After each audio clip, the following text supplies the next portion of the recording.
गुरुर्ब्रह्मा गुरुर्विष्णू गुरुर्देवो महेश्वरः गुरु साक्षात परब्रह्म तस्मै श्री गुरवे नमः. रसिक श्रोत्यांच्या चरणी सादर नमस्कार. आजची ही 58वी कथा. श्री ज्ञानदेवांनी संजीवन समाधीची घोषणा पंढरीला केली. निवृत्ती सोपान मुक्ता यांना दाटून आलेला कंठ मोकळा करता येईना. तसे नामदेव, सावतामाळी, विसोबा खेचर, चांगा वटेश्वर, गोरा कुंभार, विठा, परिसा भागवत या संतांच्या डोळ्यातून पाझरणारे पाणीही त्यांना थोपवता आले नाही. त्यातून निवृत्तीनाथांनी घातलेल्या अटीमुळे हा विचार बदलण्याची काही आशा होती. पांडुरंगाकडून या संजीवन समाधीला नकार मिळवावयाचा होता, म्हणून सर्व संत मंडळी आशाने विठ्ठलाच्या रावळी जमली होती. विठ्ठलाने ज्ञानदेवांचे म्हणणे ऐकले. सर्वांच्या कानात प्राण आले की विठ्ठलाकडून नकार येईल. विठ्ठल सांगतील, ज्ञानदेवा, हे केवढे कवळे वय आणि हा भलता विचार तू काय करतोस? ज्ञानाचा देव तू प्राप्त केलेले ज्ञान लोकात मुक्त हस्ताने वाट. भक्तीचा प्रसार कर, शतायू हो आणि हा विचार सोडून कार्याला लाग. पण घडले विपरीतच. विठ्ठलाने ज्ञानदेवांच्या इच्छेला लगेच संमती दिली आणि हे ऐकताच सर्वांच्या हृदयाचा ठोका चुकला. म्हणजे ज्ञानदेव आता केवळ काही घटकाच आपले सोबती आहेत. हे दिव्य दर्शन केवळ काही घटकाच होणार आहे असा विचार सर्वांच्या मनी येऊन गेला. पण पुन्हा विठ्ठलाचे ओठ हलले. विठ्ठल पुढे म्हणाले, ज्ञानदेवा, पंढरीत तू संजीवन समाधी घेऊ नकोस. तू अलंकापुरी जा, तेथे तू समाधी घे. तीच जागा तुला योग्य आहे आणि अजून 15 दिवसांनी म्हणजे कार्तिक वद्य एकादशीला तू समाधी घे. श्री ज्ञानदेवांनी परमेश्वराचा प्रस्ताव मान्य केला आणि सर्वांच्या हृदयाचे ठोके पूर्ववत चालू झाले. 15 दिवसाचं सहवास व दर्शन ही अपूर्व संधीच आहे असे सर्वांना वाटले. एकादशी झाली. द्वादशीला उपवास सुटला व ज्ञानदेवादी भावंडांनी अलंकापुरीसाठी प्रस्थान ठेवले. ज्ञानदेवांची पावले अलंकापुरीच्या दिशेने पडू लागली तशी नामदेवादी सर्व संत मंडळी ज्ञानदेवांच्या संजीवन समाधीचा सोहळा पाहण्यास अलंकापुरीकडे निघाली. ज्ञानदेवांच्या सहवासाचा आनंद घेत व ज्ञानदेवांची सोज्वळ व दिव्य मूर्ती डोळ्यांमध्ये साठवता संत मंडळींचा जथा अलंकापुरीकडे चालला होता. नामदेवाच्या डोक्यामध्ये मात्र एका शंकेने काहूर माजले होते की पंढरपूरसारख्या पवित्र क्षेत्री समाधीची जागा सोडून देवांनी ज्ञानदेवांना एका बाजूला असलेल्या अलंकापुरीलाच संजीवन समाधी घेण्याचा सल्ला का दिला. अलंकापुरीची वेस ओलांडून सर्वांनी अलंकापुरीमध्ये प्रवेश केला. अलंकापुरीकरांना श्री ज्ञानदेवांच्या संजीवन समाधीची वार्ता आधीच समजली होती. त्यामुळे सर्व गावावर दुःखाची छाया पसरली होती व त्या दुःखात एकच सुख होते की ज्ञानदेवांची समाधी अलंकापुरी होणार होती व तिचे दर्शन नित्य घडणारे होते. सर्व गावकऱ्यांनी ज्ञानदेवादी सर्व संत मंडळींचे स्वागत केले. सर्वांची यथायोग्य सोय केली. ज्ञानदेवांच्या सिद्ध बेटावरील झोपडीभोवती तर जत्रेप्रमाणे जनसमुदाय जमला होता. प्रत्यक्ष पांडुरंग व रुक्मिणीही तेथे हजर होते. नामदेवाचा चेहरा कोमेजला गेला होता. नामदेवाच्या मनात असलेली सल पांडुरंगाच्या लक्षात आली. पांडुरंग नामदेवाजवळ गेले व ते त्याला म्हणाले, नामदेवा, अरे असे काय करतोस? तुला अलंकापुरीचे महत्त्व माहीत नाही म्हणून तुला असे वाटते. ऐक, कृतयुगी क्षेत्र आदी ज्ञानदेवा तेथे समाधी. हे क्षेत्र कृतयुगापूर्वीपासूनचे आहे. या क्षेत्रात अनेक योग्यांनी तपश्चर्या करून योगसाधना केली आहे आणि सिद्धी प्राप्त करून घेतल्या आहेत. पूर्वी या क्षेत्राला भूमी असे म्हणत व हे वैकुंठाप्रमाणेच महत्त्वपूर्ण होते. एकूण 18 पीठांमध्ये हे अलंकापुरीचे पीठ श्रेष्ठ होते. ही पंचक्रोशी म्हणजे पुण्यपावन भूमी आहे याचे महत्त्व ब्रह्मदेवसुद्धा मानतो. येथे अनेकांनी तपश्चर्या केली आहे. नारदांनी सुद्धा या भूमीचे पुरातन महत्त्व सर्वांना सांगितले आहे. तेव्हा ही भूमी अशी साधीसुधी आहे असे नामदेवा तू समजू नकोस. आणि देवांचे हे स्पष्टीकरण ऐकून नामदेवाच्या चेहऱ्यावर समाधान पसरले. तरीही नामदेवाच्या मनात ज्ञानदेवाच्या विरहाची सल सतत होतीच. पंढरपुरापासून अलंकापुरी खूपच दूर, त्यामुळे समाधीचे दर्शन सुखही सारखे मिळण्यासारखे नव्हते. कार्तिक वद्य एकादशीचा दिवस उगवला. ज्ञानदेवांचे मन समाधीसाठी अधीर होऊ लागले. पण सर्व संत मंडळींच्या आग्रहाने व पांडुरंगांच्या सांगण्यावरून द्वादशीला उपास सोडून व त्याचे पारणे करून त्रयोदशीला समाधी घ्यावी असा निर्णय झाला. श्री ज्ञानदेवांचा सहवास 2 दिवसांनी वाढला. याबद्दल सर्वांनाच आनंद झाला. काळाची गती चालू होती. हरिनामाचा गजर व कीर्तनाचा जल्लोष. यामध्ये त्रयोदशीचा उषक काल केव्हा आला हे कोणालाच कळले नाही. श्री ज्ञानदेव संजीवन समाधी घेणार ही गोष्ट अलंकापुरीच्या पंचक्रोशीत केवळ पसरली होती असे नव्हे, तर ती त्रिखंडामध्ये पसरली होती. ज्ञानदेवांच्या ज्ञानमूर्तीचे दिव्य व सोज्वळ स्वरूपाचे दर्शन घेण्यास कोण कोण आले होते?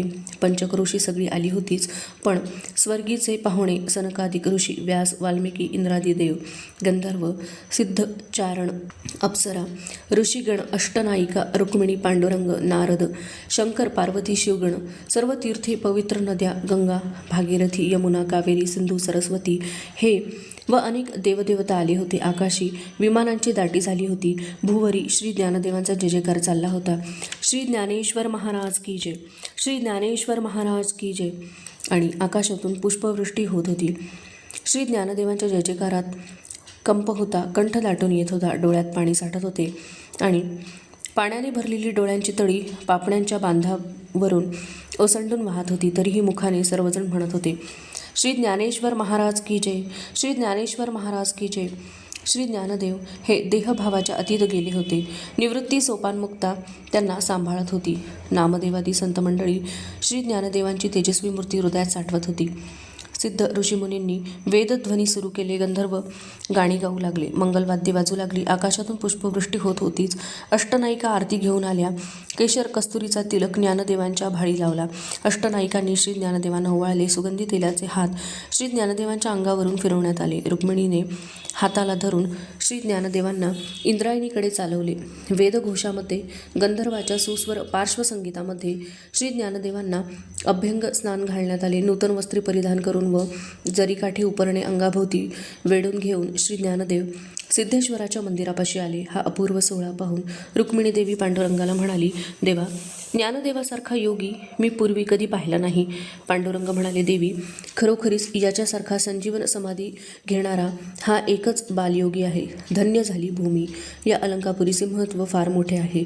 ही अलंकापुरी पूर्वी शिवपीठ होती. येथे ब्रह्मादिकांनी मोठी तपे केली आहेत. इंद्रायणी आणि त्रिवेणी गुप्त आहे. या पवित्र भूमीतील वास्तव्यासाठी देवही पक्षीगण होऊन झाडावर वस्ती करतात. या नदीत अस्थि विसर्जन केल्या तर जीवात्म्याला उत्तम गती मिळून त्याची सर्व पापे नष्ट होतात. अशा या भूमीत ज्ञानदेवाने समाधी घेतल्याने या भूमीचे महत्त्व, पावित्र्य सहस्त्र पटींनी वाढणार आहे. एवढेच काय, रुक्मिणी, पंढरपुराहूनही अलंकापुरीचे महत्त्व जास्त आहे. ते असे की येथे कळीकाळाची सुद्धा मात्रा चालत नाही. पांडुरंगाचे श्री ज्ञानदेवाविषयीचे प्रेम व कौतुक ऐकून रुक्मिणीचेही मन गदगदून आले व तिच्या तोंडून शब्द बाहेर पडले. धन्य धन्य ती माऊली की जिच्या कुशीत हे दिव्य रत्न जन्माला आले. श्री ज्ञानदेवांच्या समाधीची वेळ झाली. एका बाजूने निवृत्तीनाथांनी व एका बाजूने पांडुरंगाने ज्ञानदेवांचे बाहू धरले व त्यांना उठवले. श्री ज्ञानदेवांनी पांडुरंगांच्या पायी मस्तक ठेवले. पांडुरंगाने ज्ञानदेवांना खाली वाकून झटकन उचलून घेतले व हृदयाशी धरले. पांडुरंगाचा कंठ दाटून आला. पांडुरंग म्हणाला, ज्ञानदेवा, तुला काही मागायचं असेल तर मागून घे. ज्ञानदेव म्हणाला, ज्ञानदेव म्हणे, शुद्ध कार्तिक मासी व्रत एकादशी स्वामीकडे कृष्ण पक्षी व्रत हरिदिन पूर्ण मागितला मान ज्ञानदेवे. पांडुरंगाला ज्ञानदेवाचे शब्द ऐकून आनंद झाला. पांडुरंग म्हणाला, ज्ञानदेवा, हा मान तर मी तुला प्रथमच दिला आहे, मग आणखीन काही मागून घे. श्री ज्ञानदेवांना आता काय मागायचे होते की जे त्यांना कमी होते. जगाच्या कल्याणासाठी तळमळणारे त्यांचे मन पुन्हा जगाच्या कल्याणासाठीच तळमळू लागले. श्री ज्ञानदेव म्हणाले, देवा, या इंद्रायणीमध्ये कोटी कोटी तीर्थांची स्थापना करावी की जेणेकरून जे जे कोणी रंजले गांजले असतील, संसार तापाने तप्त झालेले असतील, पापाने पोखरले गेले असतील, दुष्ट विचाराने घेरले गेले असतील, दुःखाच्या भाराने वाकले असतील, त्या सर्वांना त्यातून मुक्ती मिळावी व त्यांची तुझ्या ठाई भक्ती व्हावी हीच इच्छा आहे. पांडुरंगाला ज्ञानदेवांच्या या मागण्याने आनंद झाला. पांडुरंग म्हणाला, ज्ञानदेवा, या अल्प आयुष्यात केवढे कार्य केलेस व जनउद्धारासाठी जीव तळमळला आणि अजूनही जगाच्या कल्याणासाठी मन तळमळते ते का? ज्ञानदेव म्हणाला, देवा, माऊलीला आपली बाळे कायमच लहान असतात ना, म्हणून ती त्यांची सतत काळजी वाहत असते. पांडुरंग म्हणाला, धन्य धन्य ज्ञानदेवा, तू सुद्धा माऊलीप्रमाणेच जनउद्धारासाठी काळजी घेतलीस. आणि पांडुरंगांनी तेथे हजर असलेल्या सर्व तीर्थांना इंद्रायणीत वास्तव्य करण्याची आज्ञा दिली आणि सर्व तीर्थांनी ते आनंदाने कबूल केले. नंतर श्री ज्ञानदेवांनी सद्गुरू निवृत्तीनाथांचे पदकमलांना स्पर्श केला. पाळीले पोसिले चालविला लळा बा माझ्या कृपाळा निवृत्ती राजा. ज्ञानदेवांच्या स्पर्शाने निवृत्तीनाथांच्या अंगी काटा उभा राहिला. त्यांनी ज्ञानदेवांना उठवून हृदयाशी धरले. नेत्रांच्या कडांचा बांध आसवांना थोपवू शकला नाही. निवृत्तीनाथांच्या दोन्ही नेत्रातून पाठ वाहू लागले. बाजूला उभ्या असलेल्या सोपानमुक्तालाही आता धीर धरवत नव्हता. निवृत्तीनाथांच्या कवीतून स्वतःला अलगद सोडवून घेत ज्ञानदेवांनी बाजूला पाहिले तेव्हा सजल नेत्रांनी सोपानमुक्ता ज्ञानदेवांच्याकडेच पाहत आहेत असे दिसले. उजव्या व डाव्या बाहूंचा विळखा घालून ज्ञानदेवांनी दोघांनाही जवळ घेतले. काही पळे तशीच गेली. ज्ञानदेवांनी दोघांना हळ सोडले आणि ज्ञानदेवांचे लक्ष नामदेवाकडे गेले. नामदेवाला तर आलेला हुंदका आवरताच आला नाही. लहान मुलासारखे ओक्साबोक्सी रडत नामदेवाने ज्ञानदेवांचे पाय धरले. ज्ञानदेवा, हा विरह नाही सहन होत. माझा प्राण कंठाशी येऊ पाहत आहे. पांडुरंगा, तुझी कृपादृष्टीत आता मला या व्याकुळतेतून वाचवू शकेल. देवा, मला वाचव, मला तार, मला तार. जय जय शब्दे नामा वो भाई, केशवा गा त्राही त्राही. मी व्याकुळ होत आहे ज्ञानदेवा कारणे. नारायणा त्राही त्राही, कृपादृष्टी तू रे पाहे. मी व्याकुळ होत आहे ज्ञानदेवा कारणे. आता तू मज सांभाळी, ज्ञानदेवा विण सदाकाळी. मज न कळे भूमंडळी, भानुरहित वर्तता. तू माझी जनकजननी, परी ज्ञानदेवे विण मेदिनी. शून्य वाटे मज लागुनी, जैसे मत्स्य जीवने विण. नामदेवाचा विलाप ऐकवेना. पांडुरंगाने नामदेवाला उठवले, आलिंगन दिले आणि नामदेवाला शांत केले. नामदेवाच्या मुलाने व इतर संत मंडळींनी ज्ञानदेवांच्या समाधीची जागा स्वच्छ सारवून तयार ठेवली होतीच. श्री ज्ञानदेवांच्या बैठकीच्या ओट्यावर एक समई लावून ठेवली होती. तुळशी बेल पसरून आसन तयार करून ठेवले होते. पुढे चौरंग मांडला होता. त्यावर श्री ज्ञानेश्वरीची मूळ प्रत म्हणजे श्रीगीतेवरील टीका, भावार्थ दीपिका, की जी सच्चिदानंद बाबांनी सुवाच्य अक्षरात तयार केली होती ती ठेवली होती. समाधीची सिद्धता झाली. श्री ज्ञानदेवांना उजव्या हाताला पांडुरंगाने व डाव्या हाताला श्री निवृत्तीनाथांनी धरून चालविले. पायातही फुलांचा सडा पडत होता. त्यावर पावले पडत होती. पावले पुढे पुढे पडत होती, पण मागे पावलांच्या खुणा मात्र राहत नव्हत्या. ज्ञानदेवांच्या चेहऱ्यावर मंद हास्य होते. नेत्र ऊर्ध्व दिशेला होते. मस्तकाभोवती तेज पसरले होते. आत्मानंदाच्या सुखाने शरीर पुलकित झालेले होते. श्री ज्ञानदेवांनी पाऊल टाकायला सुरुवात केली आणि आसमंत जय जयकाराने दुमदुमून गेला. श्री ज्ञानेश्वर महाराज की जय, श्री ज्ञानेश्वर महाराज की जय, श्री ज्ञानेश्वर महाराज की जय. आकाशातून पुष्पवृष्टी होऊ लागली आणि संतांची आणि जमलेल्या लोकांची एकच गडबड उडाली, जो तो श्री ज्ञानदेवांच्या अखेरच्या दर्शनासाठी व त्यांच्या पवित्र पदस्पर्शासाठी धडपडू लागला. इतक्या लोकांना श्री ज्ञानदेवांचे दर्शन कसे होणार अशी शंका काहींच्या मनात डोकावून गेली. पण आश्चर्य असे की प्रत्येकालाच वाटत होते की श्री ज्ञानदेव आपणासमोरूनच पुढे जात आहेत आणि त्यांनी चटकन वाकून श्री ज्ञानदेवांच्या चरणांना स्पर्श करून नमस्कार केला व त्यांचे रूप डोळ्यात साठवून घेतले. सर्वांना दर्शनाचा लाभ झाला. श्री ज्ञानदेवांना समाधीच्या जागी नेण्यात आले. पांडुरंगाने व श्री निवृत्तीनाथांनी श्री ज्ञानदेवांना त्यांच्या बैठकीवर बसवले. श्री ज्ञानदेवांनी मनोमन देवांना व सद्गुरूंना नमन केले. पद्मासन घातले. ज्ञानमुद्रा धारण केली. डोळ्यांची कवाडे बंद केली आणि मंद स्वरात ओंकाराचा उच्चार केला. पळातच श्री ज्ञानदेवांना समाधी लागली. पांडुरंग व निवृत्तीनाथ दोघेही बाहेर आले. श्री निवृत्तीनाथांनी समाधीच्या द्वारी शिळा सरकवली. श्री निवृत्तीनाथांचा जाणारा तोल पांडुरंगांनी सावरला. श्री ज्ञानदेवांची मूर्ती दृष्टीआड झाली असली तरी सर्वांनी समाधीच्या शिळेपाशीच बैठक मारली. श्री ज्ञानदेवांचे गुणवर्णन करणारी कथा कीर्तने एका पाठोपाठ सुरू झाली. श्री ज्ञानदेवाच्या विरहाचे दुःख तर त्यांच्या नामस्मरणाचा आनंद असा श्रावण मासी चालणारा ऊन पावसाचा खेळ तेथे चालू होता. पण त्यातून श्रावणात हिरव्यागार तृणांकुरांनी पृथ्वी जशी फुलून जाते तसे सर्व संतांच्या शरीरावर सुखद रोमांच उभे राहिले होते.